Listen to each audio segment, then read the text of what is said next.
दोस्तों, ज्यादातर लोग जानते हैं कि ऋषि वाल्मीकि के आश्रम में श्री राम की मुलाकात अपने पुत्रों लव कुश और पत्नी सीता से हुई थी। लोग यह भी जानते हैं कि कैसे अग्नि परीक्षा से गुजरने के बाद सीता ने अपने जीवन का त्याग कर दिया था। राम अपने पुत्रों के साथ अयोध्या लौट आए और महल में उनके लिए एक नया घर बनाया। लेकिन बहुत कम लोग जानते हैं कि सीता माँ के पृथ्वी में समा जाने के बाद राम के शेष जीवन का क्या हुआ। दोस्तों, भगवान राम के जीवन का अंत कैसा हुआ, इसकी जानकारी वाल्मीकि की रामायण से नहीं, बल्कि पद्म पुराण से मिलती है। सीता को खो देने के बाद श्री राम ने कई वर्षों तक अयोध्या में शासन किया। उन्होंने अपने पुत्रों को राज्य का कामकाज संभालने के लिए तैयार किया। अपने शासन के दौरान राम ने अयोध्या के लोगों के लिए कई यज्ञ भी किए। अयोध्या की प्रजा पहले से ही राम को अयोध्या का सबसे अच्छा और आदर्श राजा मानती थी। राम का जीवन ऐसे ही चलता रहता है। एक दिन एक बुद्धिमान ऋषि राजा राम से मिलने आए और उन्होंने एकांत में प्रभु राम से कुछ महत्वपूर्ण बात करने की अनुमति मांगी। राम विनम्रतापूर्वक ऋषि की बातें सुनने के लिए भूमि पर बैठ गए। ऋषि की सलाह के अनुसार राम ने अपने भाई लक्ष्मण से कहा कि वह दरवाजे पर ही रहें और इस महत्वपूर्ण बातचीत के दौरान यदि कोई आता है तो उसे प्रवेश करने की अनुमति ना दें। राम से मिलने आए ऋषि कोई और नहीं बल्कि समय के रूप में कालदेव आए थे। कालदेव श्री राम को यह याद दिलाने के लिए आए थे कि पृथ्वी पर उनका समय अब समाप्त हो गया है और उन्हें अब अपने मूल निवास वैकुंठ लौट जाना चाहिए। राम और कालदेव के बीच चल रही गोपनीय बातचीत के दौरान ही महर्षि दुर्वासा का आगमन होता है। महर्षि दुर्वासा अपने क्रोधी स्वभाव के लिए जाने जाते थे। महर्षि दुर्वासा ने राम से तत्काल मुलाकात की अनुमति मांगी।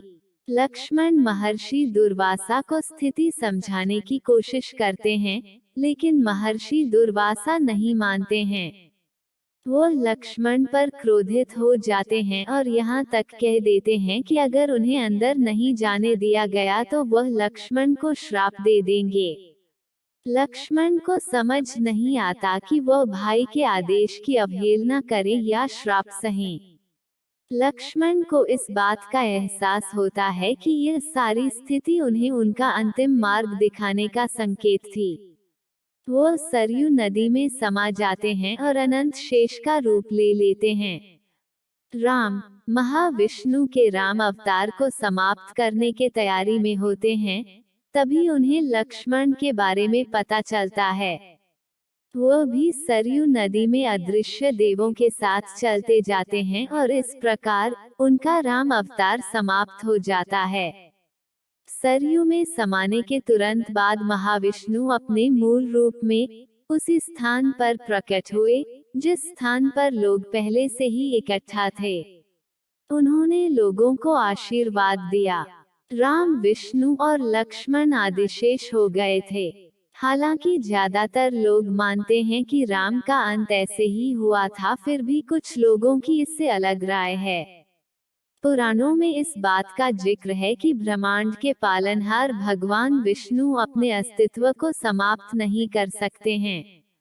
ब्रह्मांड के विनाशक के रूप में केवल शिव ही यह काम कर सकते हैं। तार्किक नजरिए से समझा जाए तो राम का अंत भी विष्णु के पहले अवतारों की तरह ही हुआ था। जैसे कि कालिका पुराण में जिक्र है कि अपने कर्तव्यों की पूर्ति के बाद विष्णु का वराह अवतार पारिवारिक संबंधों के मोहमाया में फंस गया था। उस स्थिति में वराह ने स्वयं अपना जीवन समाप्त नहीं किया, बल्कि देवताओं ने शिव की मदद लेने के लिए कैलाश का रुख किया। देवताओं की विनती के बाद शिव पक्षी जानवर से बना शरभ अवतार लेते हैं जो वराह से युद्ध करके विष्णु अवतार को मुक्त कराते हैं। इसी तरह भगवान शिव के शरभ अवतार ने नरसिंह अवतार को भी नष्ट किया था। भगवान राम स्वेच्छा से अपना अस्तित्व त्यागने वाले पहले अवतार थे, क्योंकि उन्होंने एक आदर्श मानव पुरुषोत्तम का जीवन जिया। उन्हें लोगों के सामने धर्म का एक उदाहरण स्थापित करना था। एक रहस्यमय जानवर के हाथों एक हिंसक मृत्यु उनके इस अवतार के लिए उचित नहीं था। इसलिए उन्होंने नदी में समाकर इस अवतार को खत्म किया।